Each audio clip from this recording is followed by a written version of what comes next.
Hi, everyone.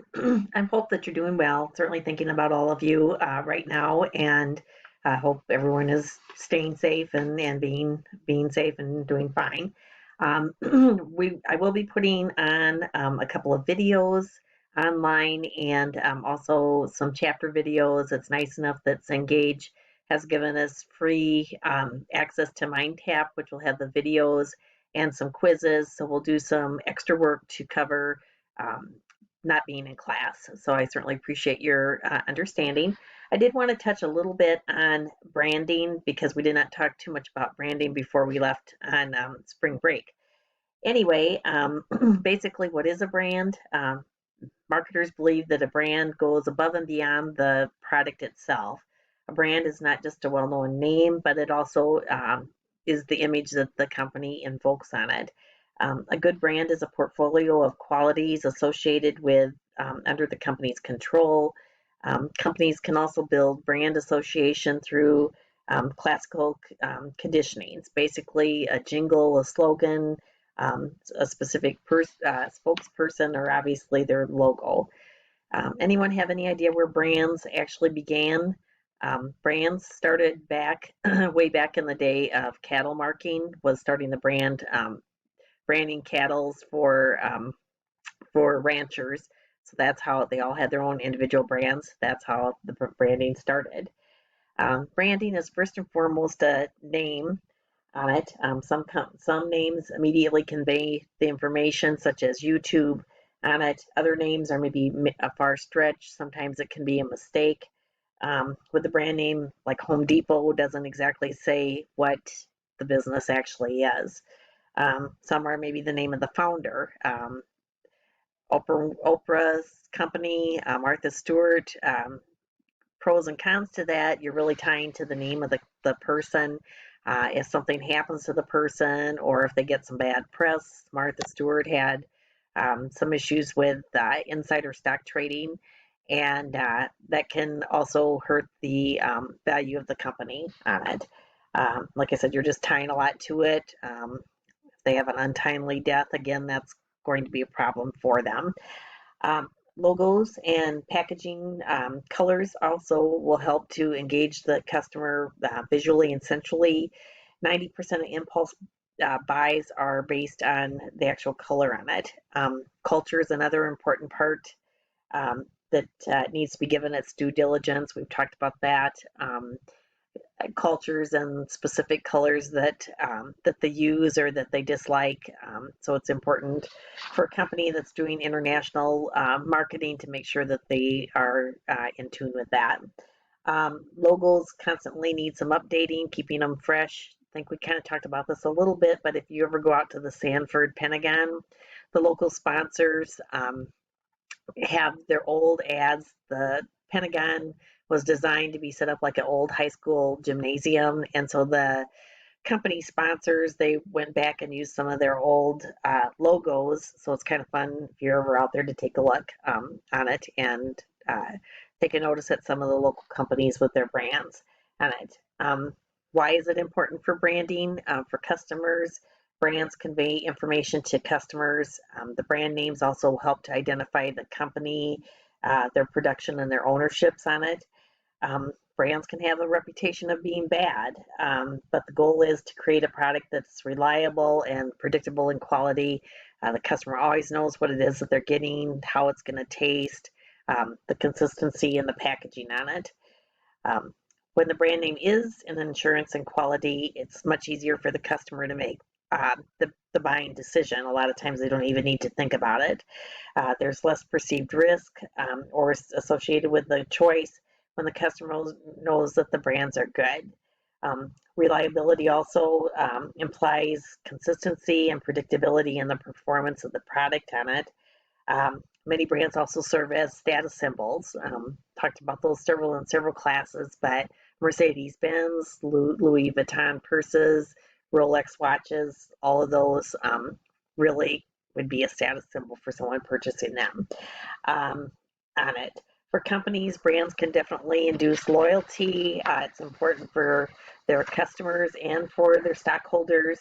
The customers appreciate the reliability, the high quality, and the status of the brand, and if they're more willing to pay premium prices on it, they're not as price sensitive. Companies also can use brand to provide different offerings to satisfy different market segments that they would have. They can create brand associations through advertisements and communications in the marketplace. The customers have their own experiences with the brands, the company, and the competitors. Um, Brands can also serve as social functions or groups. Harley Davidson and Sturgis Motorcycle Rallies definitely is a good example of that. Also, umbrella brands, talking about that versus house brands. An umbrella brand is a company that attach the same brand name to all products using an umbrella approach. Procter and Gamble would be a good one. GE is a good example. The pros to that is it's much less expensive advertising using the same name. Um, it makes it easier for planning the advertising and marketing. Uh, Something that can be a con to that is that if a particular product maybe has a bad experience or has a bad situation, that can also reflect on all of the other brands under the umbrella of it. A house of brands approach is one for which the company introduces a new brand for every single major line of product that they bring into the marketplace on it. Procter and Gamble, I mentioned incorrectly, that's not an umbrella brand, but they actually have 80 major brands, which include Crest, Charmin, and Downy. Each of them maintains their own strengths and liabilities. Again, it's going to be a little bit more expensive on quite a bit more expensive on the advertising and marketing because you're uh, advertising each brand separately. With the umbrella branding approach, like I said, the company has established the key brand in the marketplace. Any subsequent brand introductions share the same name. It's much easier to get it out to the customer, easier for the customer to understand and to accept. Also is critical that the majority of the existing brand associations are positive on it. It's so that the customer has a good feeling about your company, or the new product is introduced to the marketplace with a perceived handicap on it. In contrast, given the nature of multiple brands, autonomy and the House of Brands approach, the independence between the brands assures that any problem, like I mentioned, with one brand is not going to interfere or negatively affect any of the other brands. Evidence also suggests that the umbrella branding strategy also helps to provide stronger financial outcomes to the company than a house of brand. Advertising costs, again, are cut, less expensive. Customers will possibly have a stronger connection with a company with the umbrella brands. Brand extensions can be applied to different types of products, more varieties of the core product that they also offer.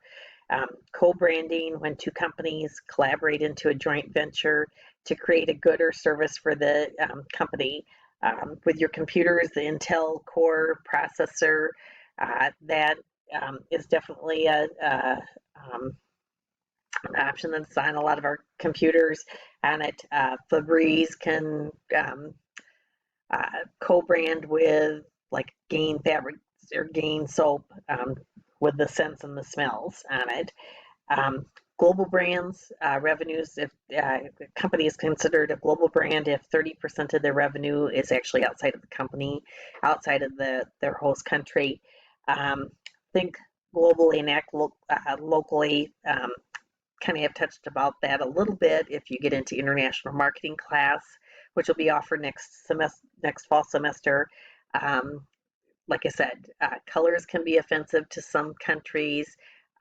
Packaging, definitely, just a lot of things to consider that the companies need to make sure that they're looking at when they get into dealing with other countries. McDonald's, for example, obviously in India, they don't eat beef, so they don't have beef. They don't use the tallow for the French fries, so a lot of differences that need to be done on it. Store brands, premium companies that make under a store brand logo. Kirkland is the Costco brand. Members Mark is Sam's. So I'm certain that you're aware of several store brands that are maybe less expensive than the name brand on it, and a lot of times just as good.